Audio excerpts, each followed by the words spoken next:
자, 올해 들어 우리나라 증시가 글로벌 증시 대비해서 상대적으로 강한 흐름이 자주 나타나고 있습니다. 자, 지난주 금요일에 미국 증시가 1% 중후반의 하락을 보였지만 오늘 우리나라 시장은 1% 정도의 하락으로 상대적 관점에서 양호한 흐름을 만들고 있죠. 그리고 1월 10일까지의 글로벌 증시 흐름을 보더라도 한국 주식시장은 미국 증시 대비해서 상대적으로 강한 흐름이 반복되고 있습니다. 자, 이러한 한국 증시의 상대적인 선방, 어쩌면 이 흐름은 올해 증시의 중요한 키포인트라고 할 수 있겠습니다. 왜 이런 이야기를 드리느냐? 그리고 왜 썸네일에 비트코인이 있느냐? 자, 오늘 증시 토크 끝까지 함께 하시기 바라겠습니다. 구독, 좋아요, 알림 설정과 함께 증시 토크 시작하도록 하겠습니다. 자, 앞서 언급드린 대로 최근에 한국 증시의 선방은 괄목상대하다 할 정도입니다. 전교 꼴찌였죠? 작년에 미국 주식시장, 일본, 유럽 증시가 두 자릿수 상승을 보이는 동안 한국 증시는 거의 두 자리 가까운 낙폭을 만들었으니 정말 치욕적인 하락이 작년에 있었고 글로벌 증시에서 꼴찌권 전교 꼴찌였습니다. 하지만 요즘 한국 증시가 꾸준히 상승하면서 최상위권 증시로 변모를 했습니다. 지금 화면상의 도표는요, 올해 들어서 1월 10일까지, 그러니까 지난주 금요일이죠. 주요 국가들의 증시 등락률을 한번 비교표로 만들어 본 것입니다.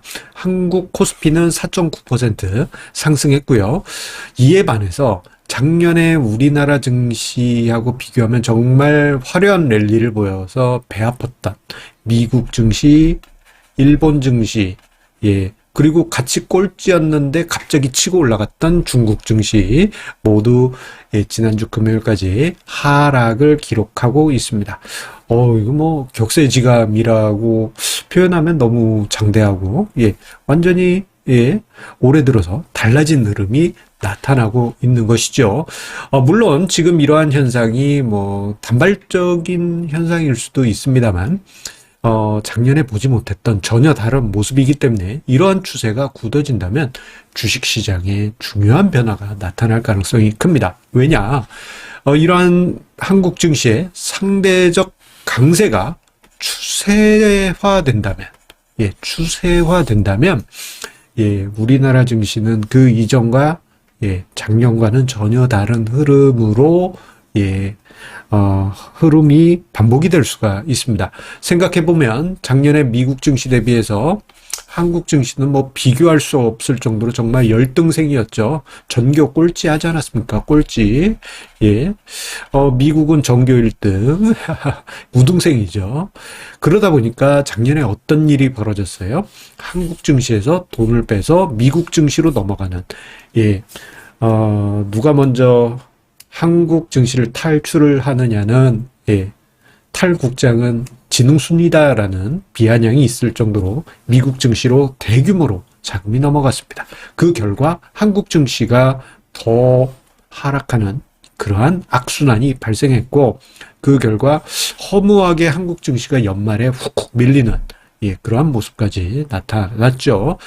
자, 그런데요, 이렇게 상대적으로 뒤처졌던, 그나마 만약에 우리나라 증시가 작년에 그래도 플러스였으면 그렇게까지는 빠지지 않았을 텐데, 참 아쉬운 부분이 있습니다. 그런데 올해 만약에 한국 증시가 상대적으로 미국 증시보다 강한 모습, 올해 지금 지난주 금요일까지 일단 좋은 모습 보여주고 있는데 이게 기조적으로 이어진다면 어떤 현상이 나타날까요? 자, 이런 메커니즘이 작동할 것 같습니다. 뭐냐? 자, 우리가 볼 때 미국 증시는 어때요? 버블 있는 거 맞아. 많은 분들이 고평가되고 버블이 있다라는데 공감하고 계십니다. 그럼에도 불구하고 상승 모멘텀이 강했기 때문에 미국 주식에 투자한다. 미국 주식을 사면 계속 상승하니까. 그렇기 때문에 산다 하는 분위기가 강했습니다. 자, 그런데 우리나라 증시를 보게 되면 한국 증시 저평가 인정, 하지만 추세는 하락 추세야. 그래서 팔고 미국으로 넘어갔다. 이러한 논리가 작년까지는 먹혔습니다. 그런데 만약에 미국 증시의 상승세가 줄어들어서 모멘텀이 꺾이고 반대로 이런 상황에서 한국 증시가 상대적으로 선전한다면 미국이 크게 빠질 때 한국 증시는 덜 떨어지고 미국 증시가 조금 올라갈 때 한국 증시는 쭉 올라가고 이러한 상황이 벌어진다면 어떻게 되겠습니까? 밸류에이션 측면에서 한국 증시 저평가되었죠. 그리고 모멘텀까지 바뀌었다. 그러면 투자 메리트가 높아지게 되는 것입니다. 결국 최소한 한국 증시에서 일방적으로 빠져나가는 자금이 일단락되거나 오히려 한국 증시로 다시 회귀하는 흐름이 나타날 가능성이 커집니다. 특히 이 과정에서 우리가 저걸 어떻게 가늠할 수 있지? 볼 수 있는 지표가 두 개 있습니다. 미국 S&P 500 지수 보는 것도 중요한 잣대이긴 한데 직접적으로는 달러 환율 그리고 가상화폐 시장의 비트코인 가격도 중요한 척도로 우리가 예의주시할 필요가 있겠어요. 특히 원달러 환율 추이 같은 경우에는 한국 주식시장으로 자금이 회귀하는지 여부를 테스트할 수 있는 가늠할 수 있는 중요한 척도입니다. 예. 지금 현재 달러 환율이 1470원 전후에서 왔다 갔다 하는데 아직까지는 하락 추세로는 전환되진 않았어요. 하지만 만약에 그 추세가 하락 추세로 들어와서 1400원대 초반 혹은 1300원대 들어왔다 그러면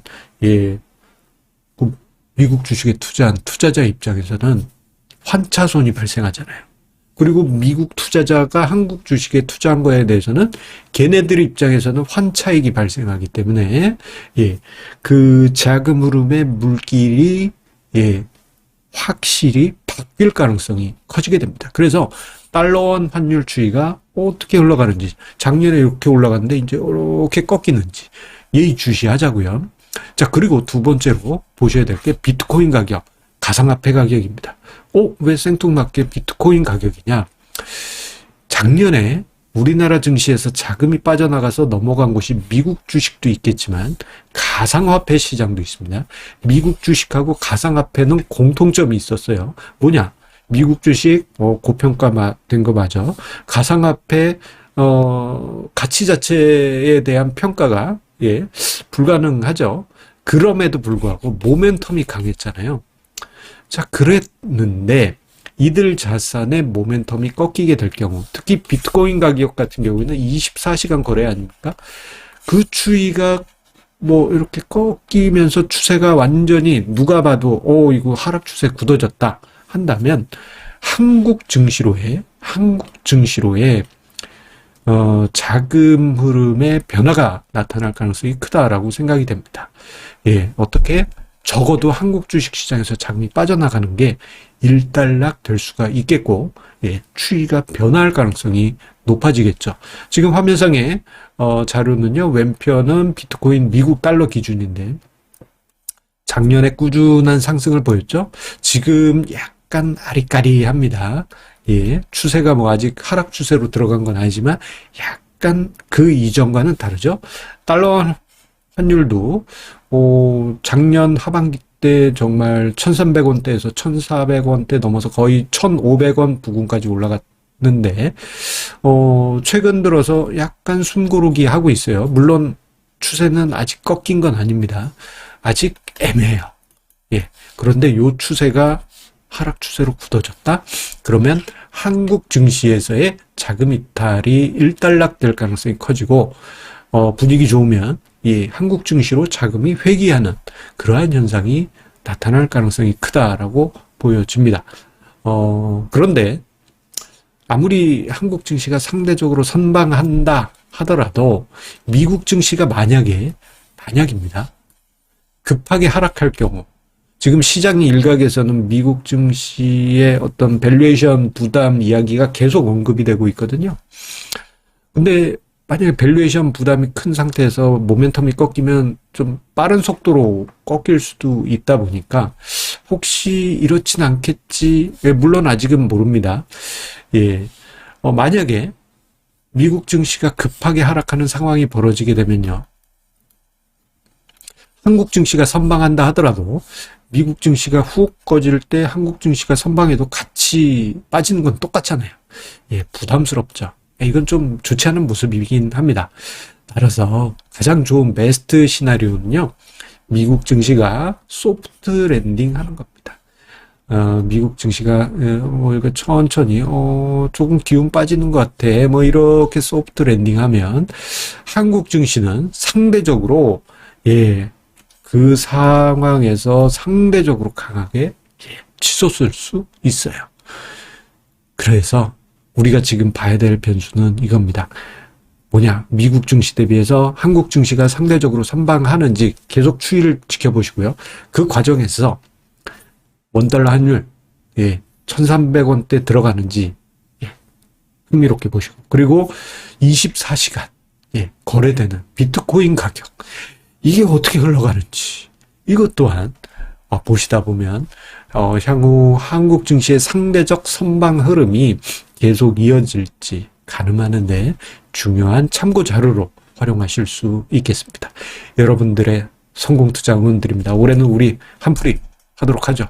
감사합니다.